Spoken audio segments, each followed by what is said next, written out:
Why do some people thrive under pressure while others crumble? Why do some rise while others retreat? It's not always about skill, intelligence, or even experience. Often, it comes down to one thing: how calm they can stay in chaos. When everything feels urgent, when emotions are high and noise is everywhere, the person with a still mind gains the clearest vision. That is where real advantage begins.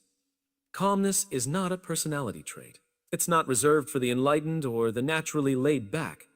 It's a trained state, a practiced ability to quiet the inner world so you can better navigate the outer one. And when you start with a way, the reason for developing this calm becomes clear, because the calm mind wins. Every time. In moments of pressure, most people react. But leaders, performers, competitors, the ones who consistently win, they respond. Reaction is emotional. Response is intentional. Calm gives you the pause between stimulus and action. It gives you space to think. In that space, power lives. You can't control everything that happens around you. The world doesn't owe you a peaceful path, but you can control how you move through it. The calm mind doesn't get hijacked by noise. It doesn't take things personally. It doesn't flinch at the unexpected. And because it stays anchored, it makes better moves. When fear shows up, and it always does, the untrained mind fights, flees, or freezes. The calm mind does something different. It listens, it scans, it waits. Not out of hesitation, but out of preparation. It doesn't confuse movement with progress. Calm doesn't rush. It doesn't beg for certainty. It's grounded even when the ground is shaking. In business, sports, or war, the calm ones lead. Why? Because everyone else is looking for someone to follow when things get messy. Calm is magnetic. It invites trust. It builds confidence. It says, I've been here before, even if you haven't. And in a world addicted to speed, calm gives you the rarest edge, control. But let's not pretend it's easy. Staying calm when everything inside you is screaming to react, that's hard. It takes practice. It takes failure. It takes awareness. But more than anything, it takes clarity on why it matters. If you believe calm is weakness, you'll never reach for it. But if you understand it as strength under control, you'll start chasing it. Because at the heart of every powerful, consistent performer, whether in boardrooms, on stages, or in life, there is not just talent or drive. There is something deeper, a calm mind. A mind that doesn't get distracted by noise. A mind that doesn't run from pressure, but rises through it. Most people think clarity comes from having more information, more time, or more options. But clarity doesn't come from the outside. It's born within. And it only arrives when the noise quiets down. That's why calm is not just helpful. It's essential. When your mind is calm, you see what actually matters, not just what's loudest. In a chaotic world, most people live in reaction mode. They chase tasks, dodge problems, scramble for answers. But when your mind is calm, you stop chasing and start observing. You stop guessing and start understanding. You make fewer moves, but better ones. But better ones. Calm doesn't slow you down. It sharpens your focus. It's easy to confuse movement with momentum. When you're anxious, everything feels urgent. You're tempted to act just to relieve pressure, not because it's the right move. But calm gives you a filter. It helps you separate what's important from what's just noise. You don't waste energy on things that won't matter tomorrow. Great decision makers don't have superhuman intelligence. They have trained clarity. And that clarity comes from one thing: the ability to remain calm under stress. Pressure doesn't distort their lens. Fear doesn't cloud their thinking. While others spiral, they simplify. While others panic, they prioritize. Calm doesn't mean you don't feel emotion. It means your emotions don't drive the wheel. When you're calm, you can feel anger without lashing out. You can feel doubt without freezing. You can feel urgency without rushing. That's the paradox of calm. It gives you control in the moments you feel least in control. Most of your worst decisions didn't come from a lack of knowledge. They came from a lack of calm. You knew better, but your mind was too clouded to act on it. Whether it was saying the wrong thing, quitting too soon, or pushing too hard, the mistake wasn't logical. It was emotional. Good. Calm would have changed the outcome. In conversations, calm lets you listen. In problems, calm lets you think. In crisis, calm lets you lead. And once you've experienced that kind of clarity, the kind that cuts through complexity like a knife, you start to chase calm not as a luxury, but as a strategy. And it becomes a tool, not just a feeling. Every time you feel overwhelmed, there's a question waiting to be asked. What would this look like if I were calm? That question doesn't change the circumstances, but it changes your approach. Because clarity never screams. It waits. It waits. And you only hear it when your mind is still enough to listen. Most people mistake calm for weakness. They think staying quiet means giving in. They assume stillness means hesitation. But calm isn't the absence of power. It's the presence of discipline. It's knowing you could react, explode, or retaliate, but choosing not to. That's not passivity. That's mastery. Real strength doesn't need to announce itself. It doesn't need to prove its dominance in every moment. In fact, the strongest people are usually the calmest because they know where their power lies. They've trained it, they've earned it, and they've learned how to hold it without constantly needing to use it. When someone is truly calm, it's not because they don't care. It's not because they don't care. It's because they care enough to be intentional. Passive people avoid action. Calm people delay it until the moment is right. They move with precision, not panic. They listen more than they speak. And when they do act, it's with force, not flailing. Think about elite performers, fighters, athletes, surgeons, negotiators. Their job is built on decisive action. But in the moments before they act, they're still. They breathe. They observe.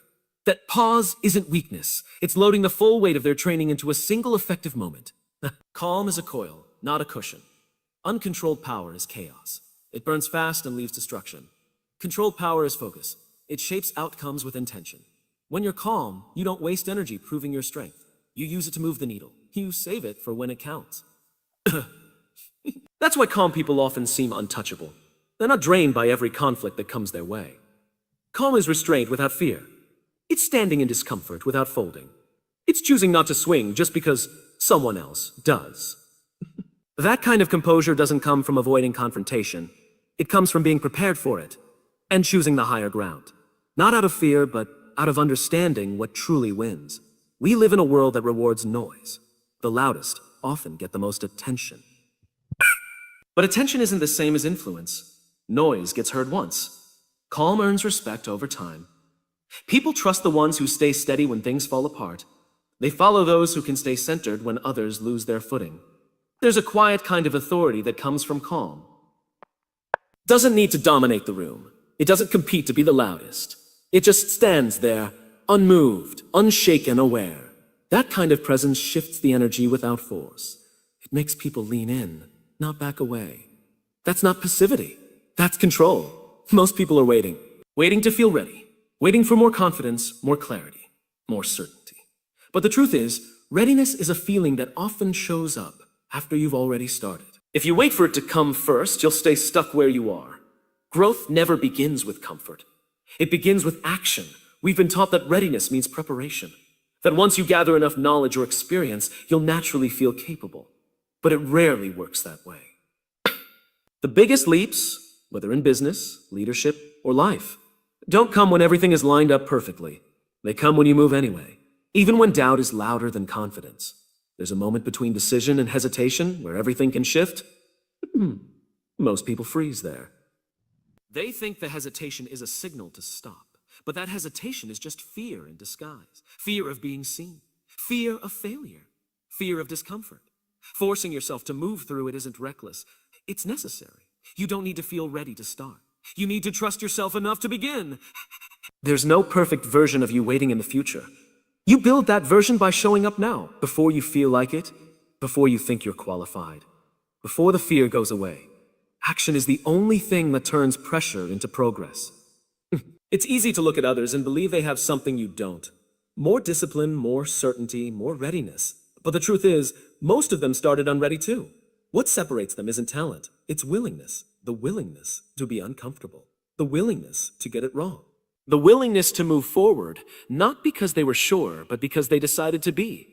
Confidence doesn't create action. Action creates confidence. Every time you push yourself forward without feeling fully prepared, you train your nervous system to stop depending on comfort. You prove to yourself that you can handle discomfort. And the more you do that, the more your brain learns to move through fear instead of freeze in it. Some days, you'll wake up, and the resistance will feel heavier than usual. You'll want to delay, to rearrange priorities, to justify inaction. That's exactly when you need to lean in. The moments that feel the hardest to start are usually the ones that change you the most. Waiting makes the weight grow heavier. Moving makes it lighter. You don't force yourself because you enjoy pressure. Ooh. You force yourself because the future version of you is built on the hard choices you make today. You don't need to have everything figured out. You just need to take the next uncomfortable step and let your growth catch up along the way. Motivation is exciting. It's emotional. It feels good. It makes you want to start. But motivation has a problem. It fades. It's unreliable. It shows up when things are inspiring and disappears when they're not. Discipline, on the other hand, doesn't care how you feel. Discipline shows up even when motivation walks away. Most people wait for motivation to act. They say, I'll start when I feel like it. But high performers flip that mindset. They don't wait for a feeling. They follow a system. Motivation listens to your mood. Discipline follows your plan. That's why one is loud and inconsistent, and the other is quiet but undefeated. There will be days when you don't want to train, work, study, or show up. That's not unusual. It's universal. Motivation makes you feel guilty for not wanting it enough. Discipline tells you it doesn't matter. You do it anyway. It's not personal. It's just what needs to be done. Discipline doesn't chase energy. It builds rhythm. It's the alarm clock that gets you up before the world wakes. It's the choice to stick to your process when no one's watching. Motivation is good at starting sprints. Sprints. Discipline wins the marathon. One is a spark. The other is structure. The most successful people in any field aren't the most motivated. They're the most consistent. Consistency isn't built on emotion. It's built on standards. Discipline says, this is who I am, and this is what I do. It's identity-driven, not mood-driven. You don't wait for the perfect day. You execute because that's what you're committed to. People often say they've lost motivation, but what they've really lost is connection to discipline. They thought they needed hype. What they needed was habits. Discipline is a system you can return to even when you're exhausted, discouraged, or uninspired. It doesn't need to feel good to work. When everything is hard, when you're tired, stressed, uncertain, motivation gets quiet. It hides, but discipline gets louder. It says, this is where it counts. It doesn't ask how you feel. It just reminds you of the goal. That voice doesn't yell, but it's firm. It's not glamorous, but it's powerful. You don't always get to control your emotional state. Some days are heavy. Some days lack fire. But discipline doesn't care about ideal conditions. It cares about action. It turns down the volume on excuses. It doesn't look for reasons. It moves regardless of them. That's why it wins long term, even when motivation runs out. Every day, you're surrounded by pressure, noise, expectations, deadlines, opinions, traffic, crisis, distraction. Most people live on defense, constantly reacting to what the outside world throws at them. But here's the truth. Your environment has no real power over you unless you hand it the controls. The chaos around you only becomes chaos within you if you invite it in. You've met people who seem calm in the middle of a storm. The deal is falling apart, the schedule is wrecked, emotions are high, and yet they stay steady. That's not luck or genetics. That's training. They've learned to create space between what happens around them and how they respond. They've taken back ownership of their state, regardless of the state of their environment. Most people blame the outside world for how they feel. Work is stressful. Traffic ruined my mood. That person made me angry. But these aren't facts. They're choices. The environment gave them a trigger, but they pulled it. Inner peace doesn't come from avoiding triggers. It comes from not reacting to every single one. If your emotions rise and fall with every external variable, you're not free. You're on a leash. And that leash gets yanked every time someone cuts you off, speaks over you, or lets you down. Control doesn't mean pretending nothing affects you. It means choosing what gets access to your inner space and what doesn't. Your environment can feed you pressure, but it can't dictate your focus. It can give you noise, but it can't command your attention. When you decide that your mind is not a public space for every situation to walk through, you start to build a boundary between what happens around you and who you choose to be. We often try to fix the environment, to fix how we feel, changing jobs, cities, relationships. Sometimes that helps, but often it's just surface level. Because wherever you go, you take your patterns with you. The real work isn't in making everything around you perfect. It's in building something unshakable in something unshakable inside you. Think of the people you admire most. The ones who stay cool under pressure. The ones who lead without yelling. The ones who keep their integrity when others break theirs. They've trained their inner world to remain stable, no matter how unstable things become. That doesn't happen by accident. It's deliberate. It's practiced. It's earned. When you stop letting your environment dictate your internal state, everything changes. You're no longer at the mercy of other people's moods, schedules, or opinions. You stop absorbing every tension around you. You stop being a reflection of your surroundings and start becoming the thermostat that sets the tone. People think change happens in big moments. Breakthroughs, wins, life-altering decisions. But real change doesn't come from what you do once. It comes from what you repeat. The mind, the body, the character, they're all shaped by repetition. What you do over and over becomes what you default to under pressure. You don't rise to your goals, you fall to your patterns. Every day, whether you realize it or not, you're practicing something, you're practicing something, you're practicing focus or distraction, confidence or self-doubt, patience or frustration. Every reaction, every habit, every choice is a rep. And those reps are shaping your identity. You're not just doing tasks, you're becoming someone. If you constantly respond with stress, you're training yourself to normalize panic. If you regularly delay what matters, you're reinforcing avoidance. But the opposite is also true. If you practice stillness when you want to lash out, or discipline when it would be easier to quit, you're rewiring who you are. Not instantly, but eventually. People ask, how do I become more calm, more disciplined, more confident? The answer is simple, but not easy. Practice it. Don't wait to feel it. Practice it anyway. You won't feel calm at first. You'll feel fake. But if you practice calm long enough, your nervous system catches up. Your brain begins to believe what you do, not just what you say. There's no neutral practice. Every habit moves you towards something. Either you're becoming sharper, stronger, and more grounded, or you're rehearsing fear, distraction, and reaction. The scariest thing about drifting is how subtle it is. One small, repeated compromise doesn't seem like much until it becomes who you are. Excellence isn't about intensity. It's about consistency. Anyone can be focused for a day. Anyone can have a motivated week. But the ones who win long-term are the ones who practice their values when it's boring, when it's inconvenient, when no one's clapping. They've made it part of their muscle memory. You don't get calm by reading about calm. You don't build discipline by watching someone else be disciplined. You have to put yourself in situations where the old version of you would crack, and then respond differently. That moment of choice over and over is where the practice becomes permanent.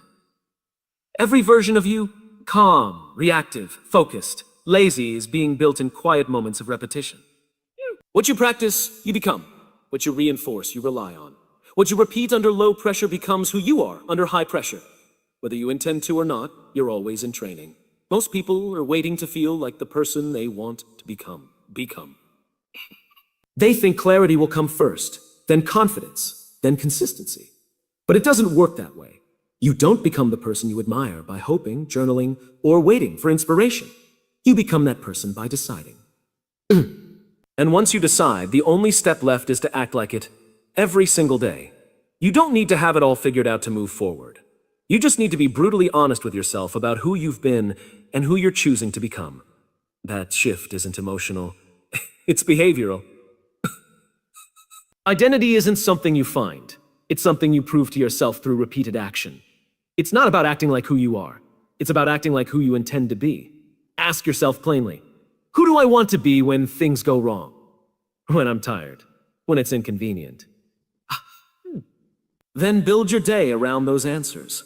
You don't need motivation to be that person. You need alignment. If you want to be calm, start acting calm when things get chaotic. If you want to be disciplined, start keeping promises to yourself when no one is watching. No one is watching. It doesn't matter if you're not there yet. What matters is whether your actions are pulling you closer or pushing you further away. You don't wait until you feel like a leader to lead. You don't wait until you feel strong to be consistent.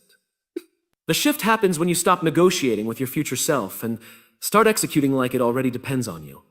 Most people move in circles because they act based on how they feel, not based on who they've decided to be. But when you make that decision, the identity-level choice, you start filtering everything through a new standard. Your habits, your reactions, your priorities, they all begin to align, not because it's easy, but because you've made it non-negotiable. There's no shortcut to identity change. There's only repetition. You show up, you align your behavior. You do it again tomorrow. Some days you'll feel like you're faking it. That's fine. The brain doesn't know the difference between a performance and a habit.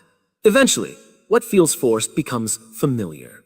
And what's familiar becomes automatic. This isn't about being perfect. It's about being consistent enough to shift your baseline. When you slip, you don't spiral. You reset. When you fall short, you don't quit. You adjust. It means you always return to your standard, no matter how the day went. The real gap isn't between where you are and where you want to be. The gap is between knowing and doing. Everyone knows what the best version of them would do. Few people choose it daily. The ones who do. They aren't luckier. They aren't braver. They just made a decision and refuse to break it.